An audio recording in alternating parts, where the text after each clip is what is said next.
Hello and welcome students, আশা করি তোমরা সকলেই খুব ভালো আছো। জ্ঞান জ্যোতি কোচিং সেন্টারের পক্ষ থেকে তোমাদের সবাইকে আরো একবার স্বাগত। তো আমি মীরা ম্যাম, আমি আজ তোমাদের যেই বিষয় নিয়ে আলোচনা করব ক্লাসে, দেখো খুব সুন্দরভাবে স্ক্রিনে কিন্তু দেওয়াই আছে তোমাদের যে বৈষ্ণব পদাবলী সাহিত্য রয়েছে, ঠিক আছে, সেই পদাবলী সাহিত্য থেকে বিদ্যাপতি যে আছে, ঠিক আছে, একজন খুবই বিখ্যাত বৈষ্ণব কবি বিদ্যাপতি। তো এই বিদ্যাপতিকে মৈথিল কোকিল কেন বলা হয়েছে সেই সম্পর্কে কিন্তু আছে ক্লাসে আমার তোমাদের সঙ্গে আলোচনা, পুরো ডিটেলসে আলোচনা করবো এবং বুঝিয়ে দেবো, ঠিক আছে। দেখো আলোচনার বিষয়ে চলে যাচ্ছি তাহলে আমি। দেখো প্রথমে বলেছে কবির পরিচিতি সম্পর্কে আমরা একটু জেনে নিই।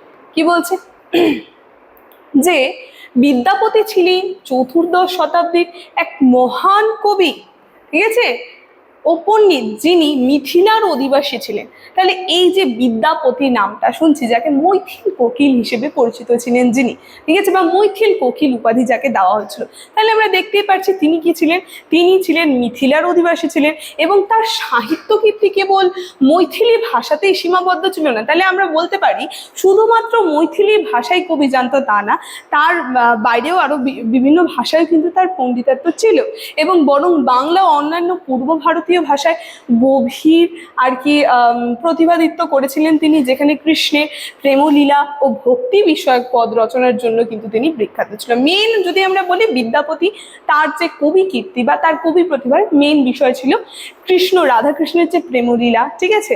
তো এই বিষয় নিয়ে কিন্তু তিনি, তার সঙ্গে প্রেমলীলা ভক্তিরস বিষয়ক পদ নিয়ে কিন্তু তিনি তার কাব্যগুলো লিখেছেন, ঠিক আছে। দেখো তারপরে এক এক করে আমরা জেনে নিই।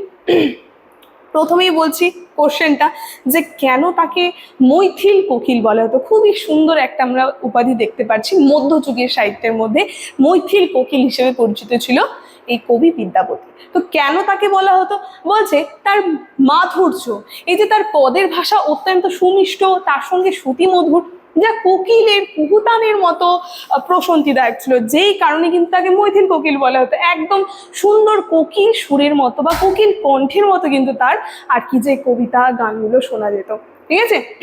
তারপরে কোমলতা দেখতে পারতাম আমরা তার সাহিত্যের মধ্যে, যেখানে শব্দচয়ন ও অলঙ্কারের ব্যবহারের মধ্যে এক অনন্য ছন্দ কোমলতা রয়েছে, ঠিক আছে, সেই মধ্যযুগের সাহিত্যের ক্ষেত্রে আমরা দেখতে পাচ্ছি।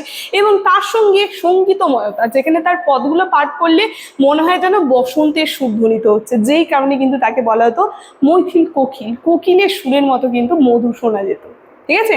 তারপরে দেখো কি বলছে ব্রজবুলি ভাষা। এই যে একটুক্ষণ আগেই বললাম শুধুমাত্র মৈথিলি ভাষা সম্পর্কে তিনি জ্ঞাত ছিলেন তা না, তারপরেও কিন্তু আরো কিছু ভাষা সম্পর্কে তার বিশেষ পাণ্ডিত্য ছিল, যেখানে বিদ্যাপতি ব্রজবুলি ভাষার প্রবর্তক করেন এবং এটি মৈথিলি ও বাংলা ভাষার এক অপূর্ব সংমিশ্রণ আমরা দেখতে পাচ্ছি। এই কৃত্রিম অথচ শ্রুতিমধুর ভাষার মাধ্যমে তিনি রাধা কৃষ্ণের বিরহ ও মিলনের আকুতি বর্ণনা করেছেন। তাহলে আমরা দেখতে পাচ্ছি বিদ্যাপতি কিন্তু এই ব্রজবুলি ভাষার প্রবর্তক তিনি ছিলেন এবং এই ভাষা আর তার সঙ্গে যে মৈথিলি ভাষা, এই দুটো ভাষাকে সংমিশ্রণ করে খুব সুন্দরভাবে যে রাধাকৃষ্ণের বিরহ মিলনের আকুতি কিন্তু তার কাব্যের মধ্যে তিনি প্রকাশ করেছেন। তারপরে দেখো কি বলছে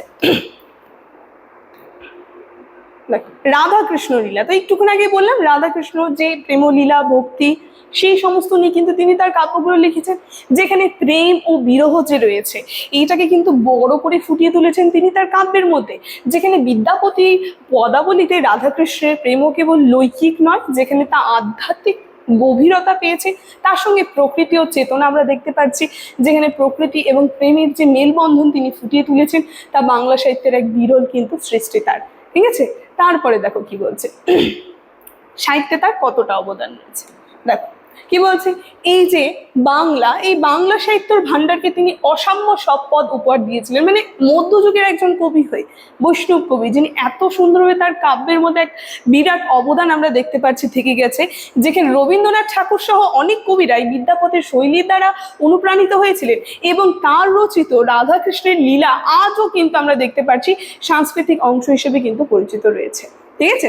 দেখো তারপর কি বলছে দেখিনি উপসংহার। সব শেষে তাহলে উপসংহারে চলে আসছি।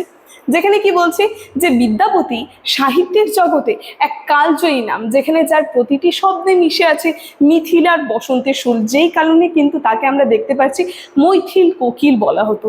সেই কোকিলের মতো কিন্তু তার কণ্ঠ ছিল। তাহলে আমরা দেখতে পাচ্ছি মধ্যযুগের বাংলা সাহিত্যের ক্ষেত্রে এক বিরাট অবদান কিন্তু থেকে গেছে এই কবি বিদ্যাপতি। ঠিক আছে, তাহলে আজকে এই টপিকটা নিয়ে আছে ক্লাসের আলোচনা কিন্তু আমার এতটাই ছিল। তবে আলোচনার বিষয় শেষ করার আগে খুবই একটা গুরুত্বপূর্ণ ইনফরমেশন তোমাদেরকে দিয়ে যায়।